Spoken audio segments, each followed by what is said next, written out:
सोमवार आठवड्याचा पहिला दिवस असताना नांदगाव खंडेश्वर तालुक्यातील नांदगाव पंचायत समिती कार्यालयात गट विकास अधिकाऱ्यांसह बहुतांश कर्मचारी गैरहजर असल्याची गंभीर बाब शिवसेनेचे प्रकाश मारोटकर यांच्या अचानक भेटी दरम्यान उघडकीस आली आहे। गैरहजर कर्मचाऱ्यांना तात्काळ कार्यवाही करावी अन्यथा ठिय्या आंदोलन करणार असा पवित्रा घेतल्याने लगेच कारणे दाखवा नोटीस बजावण्यात आल्या। यावर जिल्हा परिषदचे सीईओ कार्यवाही करणार का असा प्रश्न उपस्थित होत आहे। नांदगाव पंचायत समिती कार्यालयातील अधिकारी व कर्मचारी अनेक दिवसांपासून मनमानी कारभार करीत असल्याच्या तक्रारी शिवसेनेचे प्रकाश मारोटकर यांच्याकडे तालुक्यातील अनेक नागरिकांनी केल्या आहे। अधिकारी कर्मचारी सतत गैरहजर राहत असल्याने नागरिकांना पंचायत समिती कार्यालयाच्या वारंवार चक्रा माराव्या लागतात। त्यामुळे प्रकाश मारोटकर यांनी 24 जून सोमवारी अचानक पंचायत समिती कार्यालयात पाहणी केली असता गटविकास अधिकाऱ्यांसह बहुतांश कर्मचारी गैरहजर असल्याचे निदर्शनास आले। हजेरी पत्रक तपासले असता अनेक कर्मचाऱ्यांनी सह्या करून गायब होते, तर गैरहजर कर्मचाऱ्यांच्या सुट्टीचे अर्ज नव्हते। हजेरी पत्रकावर सह्या करून कर्मचारी तासनतास गैरहजर असतात, मात्र याची हलचल पत्रकात सुद्धा नोंदणी न करता गायब असतात।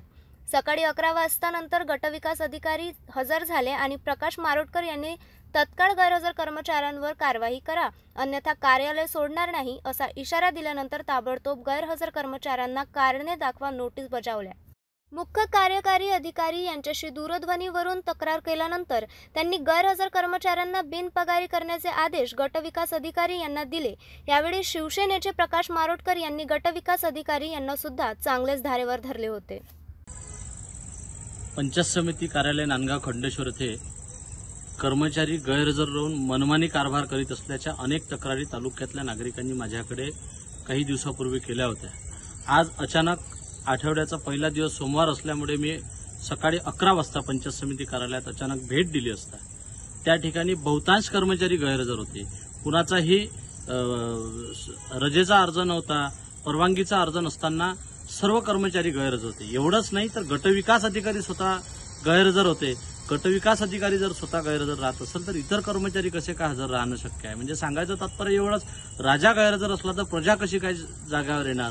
म्हणून जो या ठिकाणचा मनमानी कारभार आहे तो तात्काळ त्याच्यावरती बंधन घालावं गटविकास अधिकाऱ्यांनी आणि जे गैरहजर कर्मचारी यांना कारणे दाखवा नोटीस द्यावी व त्यांचा आजचा बिनपगारी अर्जित रजा करावी अशी मागणी गटविकास अधिकाऱ्यांना आंदोलनाचा इशारा देऊन केलेली आहे। तसेच 7 दिवसाच्या आत बायोमेट्रिक प्रणाली या पंचायत समिती कार्यालयात लावावी अशी मागणी केली आहे। शासनाचा आदेश आहे की सर्व शासकीय कार्यालयामध्ये बायोमेट्रिक प्रणाली असणे अत्यंत गरजेचं आहे, ते लावण्यात यावी। परंतु आपला मनमानी कारभार चालला पाहिजे याच्यासाठी इथल्या कर्मचारी अधिकाऱ्यांनी बायोमेट्रिक प्रणाली लावली नाही। म्हणून 7 दिवसाच्या आत जर बायोमेट्रिक प्रणाली लावली नाही तर आम्ही शिवसेनेच्या वतीनं, उद्धव बाळासाहेब ठाकरे पक्षाच्या वतीनं तीव्र आंदोलन छेडू असा इशारा आज या ठिकाणी आम्ही गटविकास अधिकारी आणि जिल्हा परिषदेचे मुख्य कार्यपालन अधिकारी यांना दिला आहे।